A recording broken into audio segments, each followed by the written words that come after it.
आपला पुढचा पॉइंट आहे नॉमेनक्लेचर ऑफ इथर्स.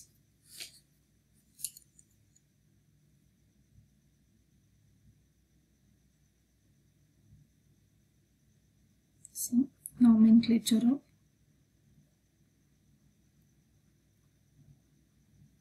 ethers. इथर्सचं नाव लिहत असताना कॉमन सिस्टीम मध्ये अल्किल ग्रुप्सचं नाव लिहायचंय. अल्फाबेटिकल ऑर्डर आणि नावाचा शेवट हा इथरनं करायचा. फॉर एक्झाम्पल सी, हा इथर आहे. तर हे जे अल्किल ग्रुप आहेत, हा अल्किल ग्रुपची नावं पहिल्यांदा लिहायची, ते पण अल्फाबेटिकल ऑर्डरनं लिहायचे आणि नावाचा शेवट हा इथरनं करायचा. पण इथे दोन्ही मिथिल ग्रुप आहेत. मग जर दोन सिमिलर ग्रुप त्याच्यामध्ये प्रेझेंट असतील तर डा हे प्रेफिक्स वापरायचं. कोणते ग्रुप आहेत ते ग्रुप लिहायचे, डाय मिथिल, आणि नावाचा शेवट हा इथरने करायचा. जर समजा असं असेल CH3OC2H5, तर याचं नाव लिहत असताना कसं, हे अल्फाबेटिकल ऑर्डरने घ्यायचे. पहिला कोण येणार, इथिल. सो इथिल, मिथिल, इथर, इथिल, मिथिल, इथर. सो ह्या कॉमन सिस्टीम मध्ये नाव लिहत असताना या पद्धतीने नाव लिहायचंय. यूपीएससी सिस्टीम मध्ये नाव लिहत असताना इन आययूपीएससी सिस्टीम इथर्स आययूपीएससी सिस्टीम नुसार नाव लिहत असताना अल्कॉक्सी अल्केन असं त्याला नाव द्यायचंय. So named as alkoxy alkane, named as alkoxy alkane. See again, named as alkoxy alkane. आता ह्याच्यामध्ये दोन अल्किल ग्रुप, ऑक्सिजनच्या दोन्ही बाजूला दोन अल्किल ग्रुप प्रेझेंट असणार आहे. सपोज आता हे असं असेल CH3O CH2 CH3, तर यापैकी दोन्ही बाजूला प्रेझेंट असणाऱ्या कार्बनची संख्या मोजायची. तर या बाजूला किती कार्बन आहे, 2 आहेत. या बाजूला किती कार्बन आहे, 1 आहे. मग ज्याच्यामध्ये कार्बनची संख्या जास्त तो पॅरेंट, आणि ज्याच्यामध्ये कार्बनची संख्या कमी तो अल्कॉक्सी ग्रुप. मग हा एवढा जो आहे हा अल्कॉक्सी ग्रुप असणार आहे, आणि हा जो आहे तो पॅरेंट असणार आहे. मग पॅरेंट कोण, CH2 CH3, म्हणजे पॅरेंट कोण आला, इथेन. पॅरेंट आला इथेन. आणि अल्कॉक्सी ग्रुप जो आहे तो OCH3, म्हणजे याच्यामध्ये कार्बन किती, 1. सो ह्याचं नाव आलं मिथॉक्सी. मिथॉक्सी याचं नाव आलं मिथॉक्सी इथेन. याचं नाव आलं मिथॉक्सी इथेन. आणखीन एखादं एक्झाम्पल बघा ह्याच्यामध्ये. सपोज हा CH3O CH3 आणि हा CH3 असं असेल, तर या बाजूला कार्बन 1 आणि या बाजूला कार्बन 3. मग ज्याच्यामध्ये कार्बन 3 आहेत तो पॅरेंट, मग त्याला नंबरिंग करायचं 1 2 3. ह्याच्यामध्ये लॉंगेस्ट कंटिन्युअसचे पॅरेंट कोणाला, प्रोपेन, आणि प्रोपेनच्या 2 नंबरच्या कार्बनला कोणता ग्रुप जोडलाय, मिथॉक्सी. मग याचं नाव आलं इथं 2 मिथॉक्सी प्रोपेन. याचं नाव आलं 2 मिथॉक्सी प्रोपेन. बघा पुन्हा याचं नाव आलं 2 मिथॉक्सी प्रोपेन. ठीक आहे. तर आपण नॉमेनक्लेचर सिस्टीम बघूयात, कशा पद्धतीने नॉमेनक्लेचर सिस्टीम, त्याची नावं कशा पद्धतीने द्यायची आहेत. इथर in common system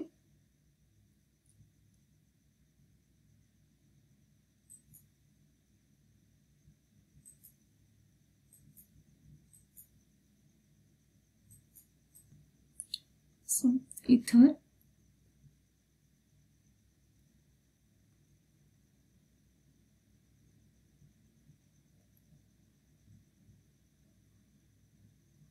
in common system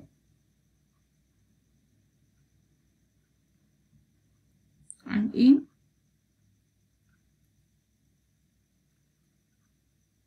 IUPAC system. पहिला बघा,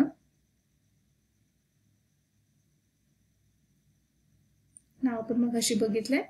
कॉमन सिस्टीम मध्ये त्याचं नाव येणार डायमिथिल इथर.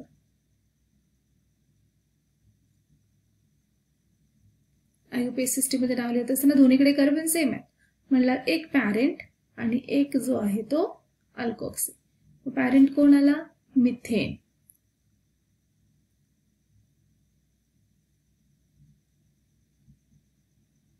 याचं नाव आलं मिथॉक्सी मिथेन. पुढचं एक्झाम्पल बघा.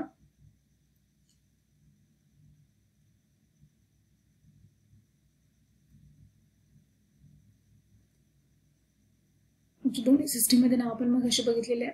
त्याचं कॉमन सिस्टीममध्ये नाव आलं अल्फाबेटिकल ऑर्डरनं हे अल्किल ग्रुप घ्यायचे. सो कॉमन सिस्टीममध्ये नाव आलं इथिल, मिथिल, इथर. आणि IUPAC सिस्टीम मध्ये ज्याच्यामध्ये कार्बन जास्त तो पॅरेंट कोण आला? हा CH2CH3 म्हणजे इथिल. आणि अल्कॉक्सी ग्रुप कोण आला?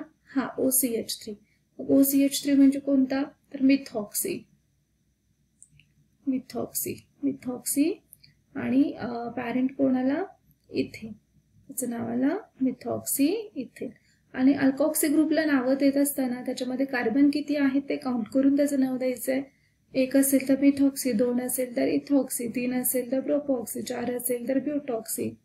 अशा पद्धतीने प्रोपॉक्सीमध्ये मग N प्रोपॉक्सी असणार आहे किंवा आयसोप्रोपॉक्सी असणार आहे. या पद्धतीने त्याची नावं द्यायची. तर पुढचं बघा.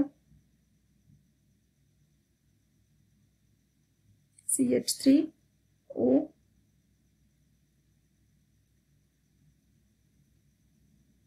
CH3. त्याचं कॉमन सिस्टीम मधलं नाव येणार हा N प्रोपिल आणि हा मिथिल. सो पहिल्यांदा आला मिथिल, याचं नाव आलं मिथिल N प्रोपिल इथर. मिथिल N प्रोपिल इथर, मिथिल N प्रोपिल इथर. आणि त्याचं IUPAC सिस्टीम मध्ये नाव आलं 3 कार्बन ॲटम असणारा पॅरेंट. म्हणजे पॅरेंट कोण आला? प्रोपेन. प्रोपेन हा पॅरेंट आला. आणि अल्कॉक्सी ग्रुप कोणता आला? हा म्हणजे कोणता? मिथॉक्सी. नाव आलं मिथॉक्सी प्रोपेन. Methoxy propane. पुढचं स्ट्रक्चर बघा.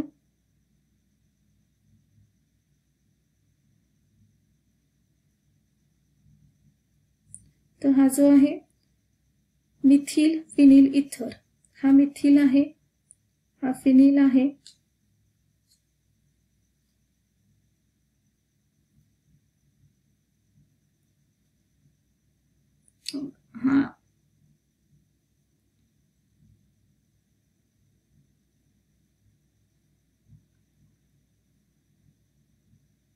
हा मिथिल ग्रुप आला आणि हा इथला फिनिल ग्रुप आला.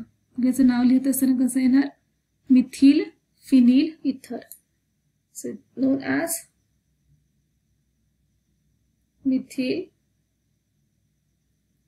फिनिल इथर. मिथिल फिनिल इथर. आणि IUPAC सिस्टीम मध्ये नाव लिहित असताना याचं नाव येणार जास्त कार्बन कशामध्ये? याच्यामध्ये. तर मग हा मिथॉक्सी आणि हा कोण असणार आहे? बेन्झीन. पॅरेंट आला बेन्झीन, याचं नाव आलं मिथॉक्सी बेन्झीन. Methoxy benzene. आणि यालाच ॲनिसोल असं म्हटलं जातं.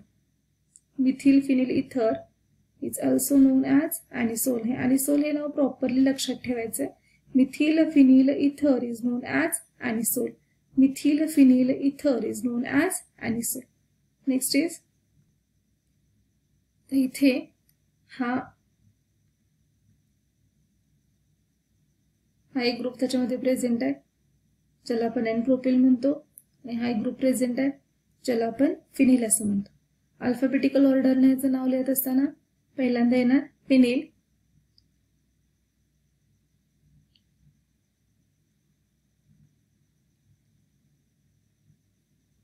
देन N प्रोपिल,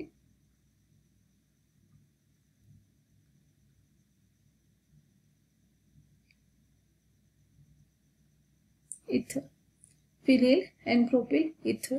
आणि IUPAC सिस्टीम मध्ये नाव लिहित असताना हा पॅरेंट आला बेन्झीन आणि हा असणार आहे प्रोपॉक्सी. दॅट इज 1 प्रोपॉक्सी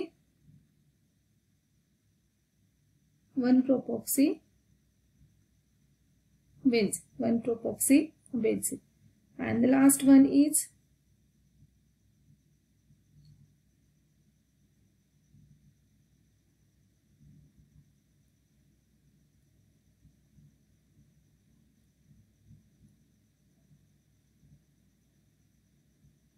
तर आययुपीएस सिस्टीम मध्ये नाव असणार आहे. कॉमन सिस्टीम मध्ये याचं नाव देता येत नाही. आययुपीएस सिस्टीम मध्ये नाव असणार याचं ज्या ठिकाणी जास्त ब्रांचेस आहेत तिथून नंबरिंग करायचं. सो 1, या कार्बनला 2, या कार्बनला 3, या कार्बनला 4. 2 नंबरच्या कार्बनला हा मिथॉक्सी प्रेझेंट आहे. 2 नंबरच्या कार्बनला मिथॉक्सी प्रेझेंट आहे. आणि हा कोण असणार तर सायक्लोब्युटेन हा पॅरेंट आहे. पण ह्या सायक्लोब्युटेनच्या 1 नंबरच्या कार्बनला 2 मिथिल ग्रुप प्रेझेंट आहे. बघा पुन्हा, हा जो आहे हा सायक्लोब्युटेन. सायक्लोब्युटेनच्या 1 नंबरच्या कार्बनला 2 मिथिल आहेत आणि 2 नंबरच्या कार्बनला मिथॉक्सी आहे. म्हणजे ह्याचं आययुपीएस सिस्टीम मधलं नाव येणार 2 मिथॉक्सी सायक्लोब्युटेन. बट सायक्लोब्युटेनच्या 1 नंबरच्या कार्बनला 1 डायमिथिल 1 डायमिथिल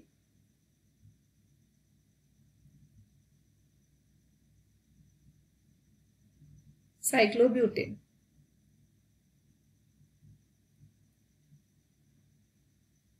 बघा पूर्ण नाव याचं 2 methoxy 1 dimethyl cyclobutane. Again 2 methoxy 1 dimethyl cyclobutane. This is about nomenclature system of ethers.